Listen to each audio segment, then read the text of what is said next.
అతడే శివుడు శంభో శంకరుడు, అతడే శివుడు హర హర మహాదేవుడు.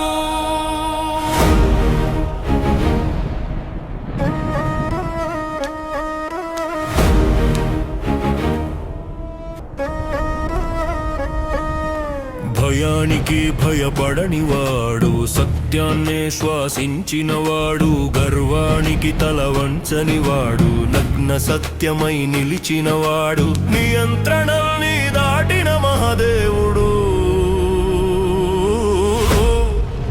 శంభో శంకరుడు.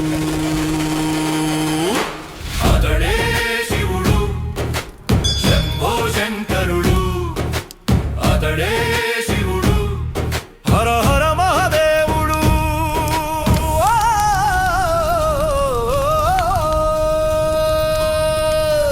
అలంకారం అవసరం లేనివాడు, చితి భస్మమే చాలంటాడు, సింహాసనం కోరుకోడు, శ్మశానమే నివాసం అంటాడు, చంద్రుడిని తలపై పెట్టుకున్నవాడు, రాత్రిని ఎప్పుడు భయపడడు, విషాన్ని గొంతులో దాచుకున్నవాడు, లోకాన్ని మాత్రం వదలడు శంభో శంకరుడు. అతడే